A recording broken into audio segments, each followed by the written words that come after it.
Bismillahirrahmanirrahim. Assalamualaikum warahmatullahi wabarakatuh. Kembali lagi berjumpa dengan saya di channel Dwi Krisbiantoro. Kali ini saya akan membahas mengenai fungsi di Excel, yaitu gabungan antara VLOOKUP dan fungsi string. Baik, langsung saja kita lihat di sini ada soal, di mana soal ini kalau kita perhatikan ada tabel di bawahnya, di mana ada nama tabel unit dan tabel jenis kelamin.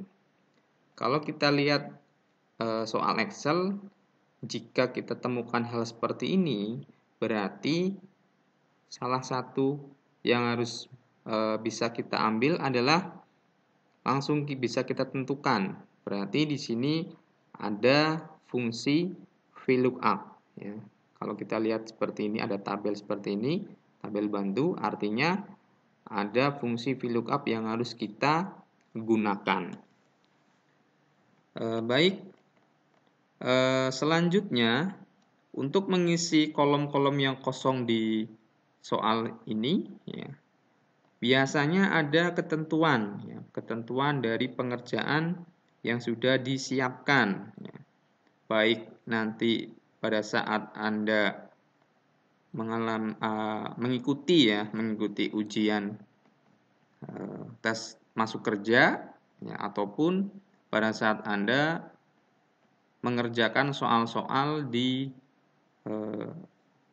kampus ataupun di dunia pendidikan, ya, pasti akan menemukan ketentuan dalam pengerjaan soal, yaitu dimaksudkan untuk mempermudah Anda di dalam mengerjakan dan biar seragam, ya, rumus yang digunakan itu biar seragam. Kecuali kalau Anda sudah bekerja, itu memang tidak ada ketentuan rumus yang harus digunakan seperti apa ketentuannya. Yang penting hasilnya berhasil jadi, gitu ya. Karena ini dalam proses pembelajaran, Anda harus mengikuti ketentuan yang ada. Baik, kita lihat ketentuan yang pertama. Pada tabel atau kolom jenis kelamin itu harus diisi dengan ketentuan jika digit terakhir dari NIK, yaitu P adalah pria, W itu adalah wanita. Nah, di sini sudah jelas ada rumus gabungan VLOOKUP dan string. Baik, berarti kita masukkan saja langsung rumusnya. Sama dengan VLOOKUP, kemudian kita mengambil karakter, ya, karakter P dan W, ya, berarti logikanya kita gunakan fungsi write, ya. Lalu sel di mana nilai tersebut berada, ya, yaitu di C5. Lalu berapa karakter yang akan diambil? Karakternya adalah paling kanan, adalah nilai P dan W, berarti 1 karakter. Berikutnya titik koma, ya, jangan lupa, atau koma karena settingannya berbeda, ya. Kalau di saya kebetulan menggunakan titik koma. Setelah itu kita blok, ya, tabel jenis kelaminnya, karena ini adalah tabel array-nya atau tabel nilai tersebut berada. Kita blok, ya, lalu titik koma, kita perhatikan, ya, keterangan pria dan wanita itu berada di baris keberapa, ya, di tabel jenis kelamin. Kita lihat, berarti kita hitung saja di tabel paling kiri, kita hitung dari sebelah kiri, 1, 2, berarti di kolom kedua dari tabel jenis kelamin. Kita masukkan 2, lalu berikutnya kita masukkan nilai Bisa Anda pilih true atau false ya, boleh. Lalu atau langsung saja kita tentukan nilainya. Ya, nilainya adalah 0. Ya, boleh seperti itu. Kemudian kurung tutup, kita enter. Kemudian kita copy ke bawah. Oke. Nah, Anda perhatikan ya. Kenapa di sini NA ya. Sedangkan di baris atasnya ya, ini ada nilainya, pria, wanita, betul. Ya, kita perhatikan di sini. Ya, rumus di sini kita perhatikan. Di tabel array ini dia berada di alamat K18 sampai L19.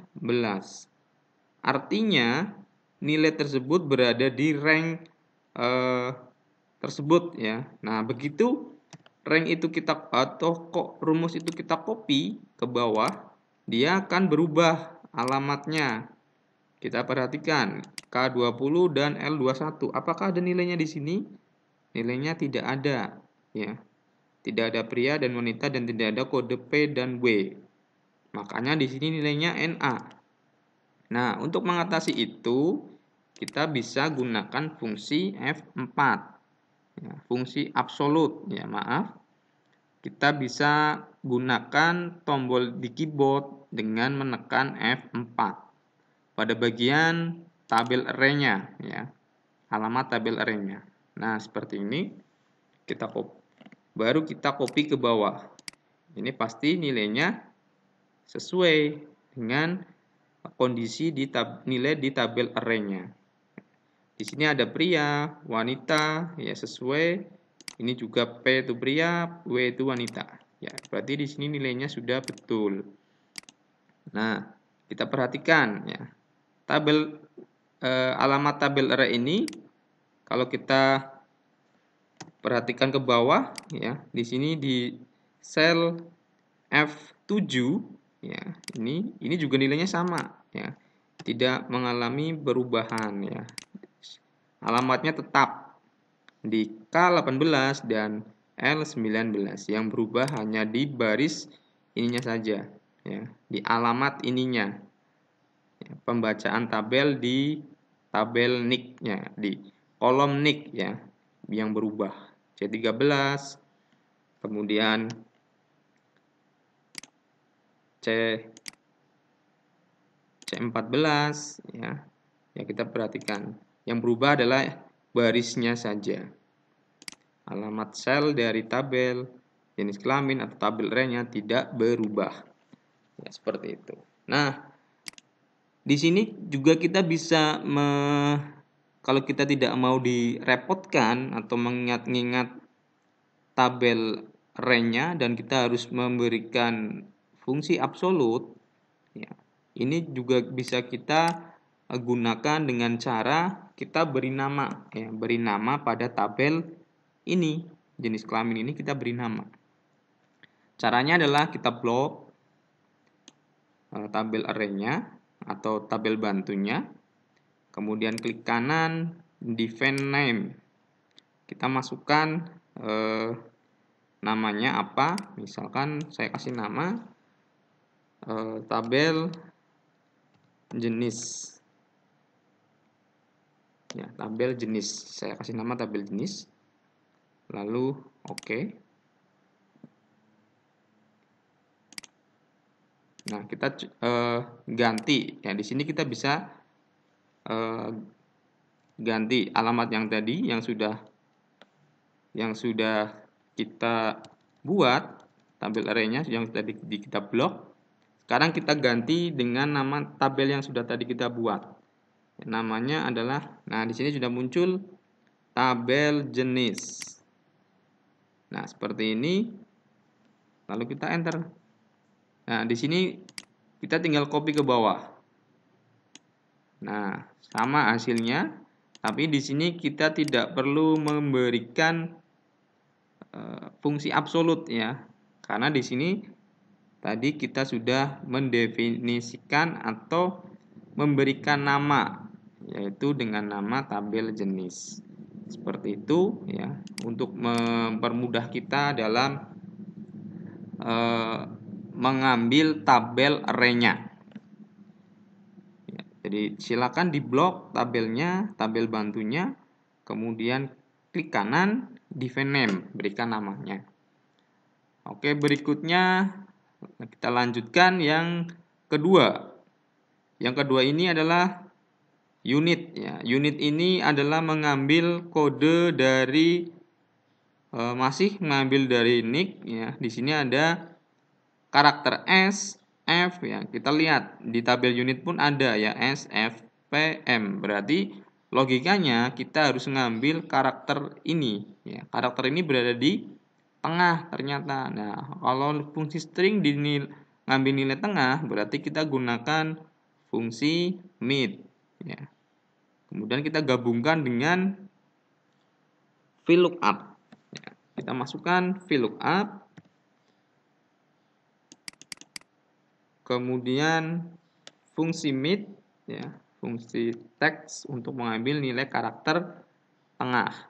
Mid, kemudian kita teksnya berada di mana? Berada di sel C5. Kemudian kita ambil berapa karakter? 1, ya, 1, 2, 3, ya. 3 karakter. Kemudian kita ambil dari berapa karakter yang ingin kita ambil, ya. Tadi awalannya adalah 3 karakter, ya. Kemudian kita ingin ngambil nilai S, ya. S berarti kan kita hitung dari S-nya 1, 2, 3. Berarti nilainya adalah nilai ke 1. Kemudian kurung, tutup, titik koma.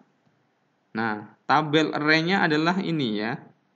Tabel unit. Karena saya tadi juga sudah memberikan nama agar lebih mudah. Nah, sini sudah ada tabel unit.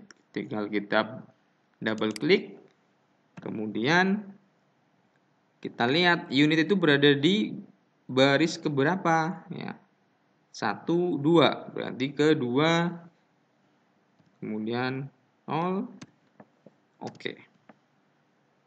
Sudah, kita tarik ke bawah. Ya, seperti itu. Ya, jadi bisa juga kita memberikan ini ya, penamaan di tabel array-nya. Berikutnya adalah gaji pokok. Gaji pokok juga sama ya, masih menggunakan rumus yang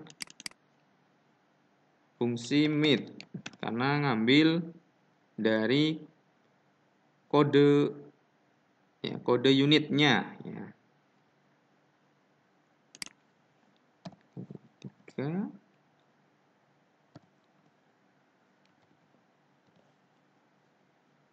tabel unit ya. Tabel unit kita masukkan, nah, double klik. Kemudian berada di gaji di kolom keberapa? Ketiga ya.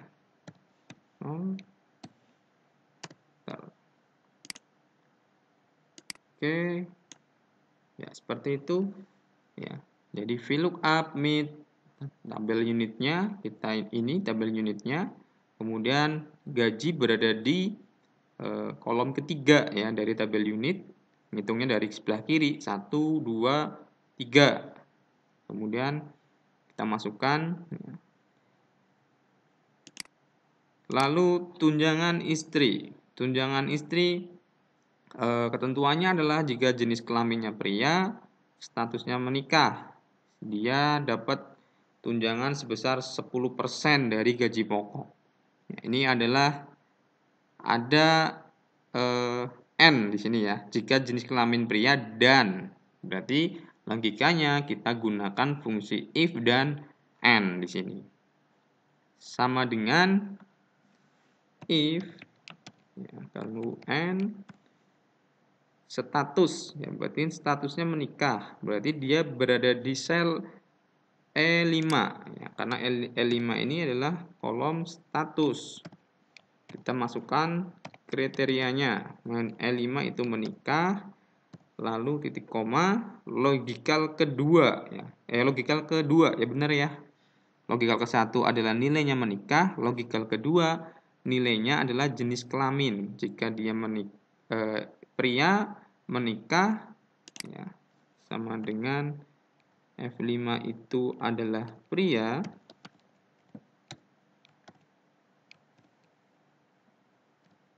kita tutup dengan if. Nah, nilai if-nya ini value if true dan if false.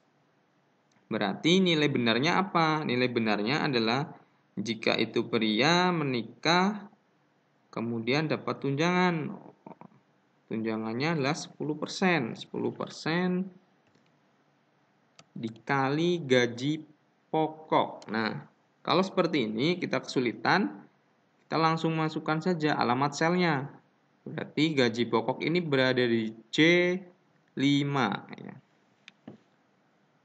J5, lalu nilai jika salahnya ya, nilainya berarti 0 kurung tutup ya. Jadi jika ada di E5 itu adalah statusnya menikah, dan di F5 itu adalah pria jenis kelaminnya, maka dia dapat tunjangan 10% dari gaji pokok. Kemudian jika dia tidak memenuhi syarat itu, dia tidak dapat. Berarti nilainya adalah 0. Kemudian enter.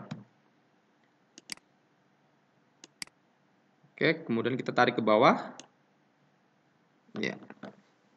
Kita coba cek ya. Pria menikah dapat tunjangan. Kemudian pria menikah dapat, pria menikah dapat, pria menikah juga dapat, pria menikah dapat ya. Semuanya yang statusnya laki-laki atau pria dan menikah dapat tunjangan. Oke. Untuk tunjangan istri sudah ketemu hasilnya. Berikutnya di tunjangan anak. Tunjangan anak diberikan jika statusnya menikah dan mempunyai anak lebih dari 1. Ya, berarti sama, masih kita gunakan fungsi N ya. Sama dengan if N statusnya adalah menikah, kemudian mempunyai anak ya, berarti kan jumlah anaknya lebih dari 1. Berarti yang hanya 1 dia tidak dapat karena harus lebih ya. Kemudian nilai jika benarnya ya, nilai jika benarnya adalah sebesar 5%. 5% dari gaji pokok. Ini kemudian jika tidak, nilainya berarti kosong, ya tidak dapat tunjangan. Lalu kita masukkan enter. Kita tarik ke bawah. Ya, nilainya dia dapat tunjangan anak ya, menikah, punya anak. Kita perhatikan hasilnya. Yang menikah, nah ini menikah, betul ya, menikah, kemudian ini punya anak, tapi kok tidak dapat ya, karena dia hanya mempunyai anak baru 1 gitu ya, jadi nilainya kan harus lebih dari 1 ya, kecuali kalau lebih dari sama dengan baru dia dapat ya, seperti itu. Jadi nilainya sudah betul. Lalu berikutnya soal berikutnya untuk menghitung pajak. Pajak diberikan jika gaji di atas 4 juta dan statusnya single. 2% dari gaji pokok. Ya, ini sama ya, kita gunakan fungsi N. Ya, pokoknya patokannya adalah jika di soal tersebut ada kata-kata dan atau misalkan ya, berarti kita bisa gunakan if and. Kalau di situ ada ataunya berarti if or. Ya, seperti itu cara untuk menganalisanya. Berarti kita masukkan if and kemudian gaji di atas 4 juta. Berarti gaji berada di C5 lebih dari 4 juta, kita masukkan nilainya.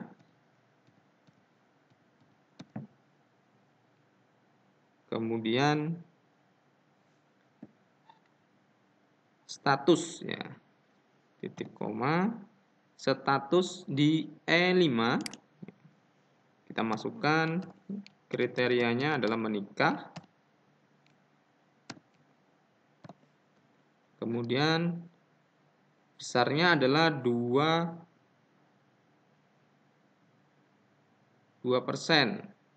Oh, statusnya single. Maaf, ini keliru. Statusnya single ya.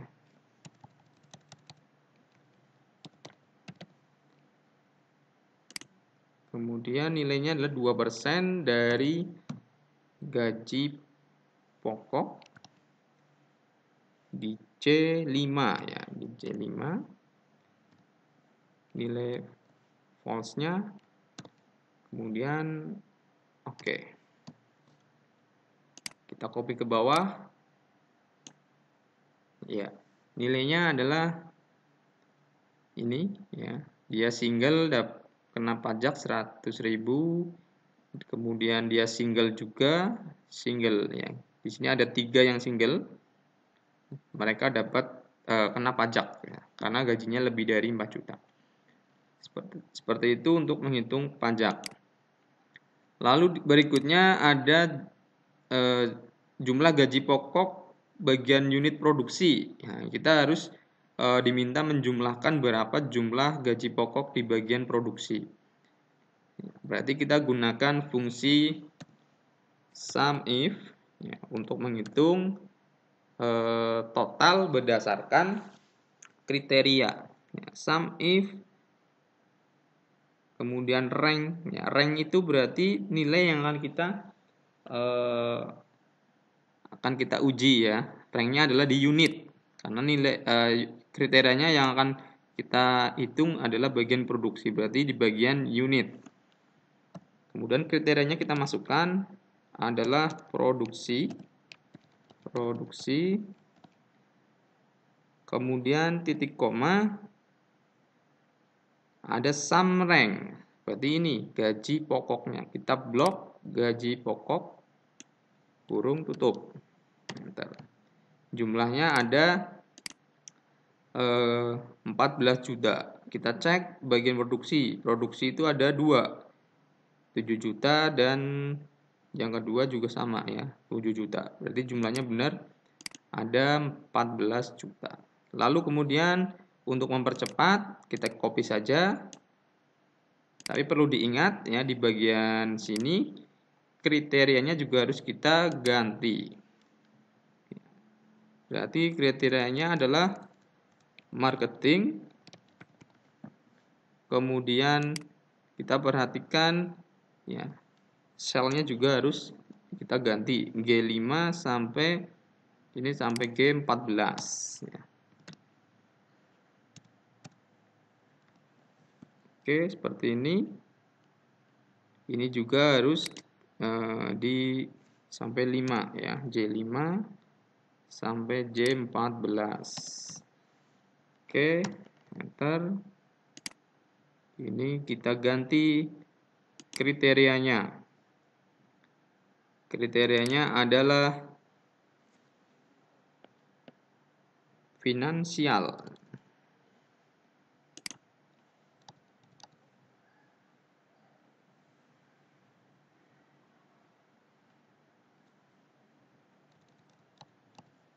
Finansial.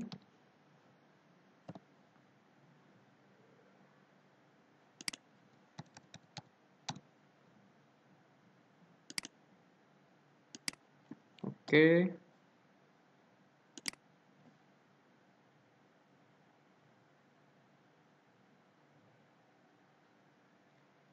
Gaji pokok. ini kita harus sesuaikan dengan alamat ranknya biar semua dipastikan terblok ya. Jadi ini dimulai dari G5 sampai G14. Oke, kita cek.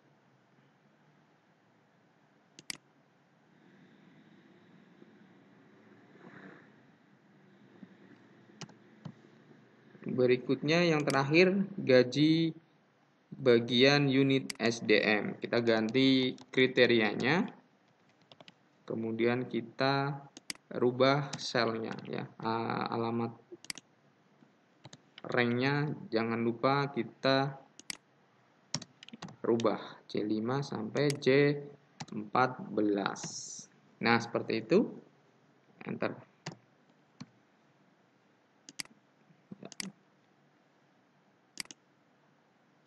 Oke, semuanya sudah terisi. Kalau ingin kita memastikan bahwa nilainya sudah betul, tinggal kita hitung ya secara manual untuk mengetesnya. Ya, salah satu saja ya, seperti itu. Baik, itu ya yang bisa saya share mengenai Excel atau fungsi gabungan antara VLOOKUP dan fungsi string dan gabungan antara if dan and. Semoga bisa bermanfaat. Terima kasih. Wassalamualaikum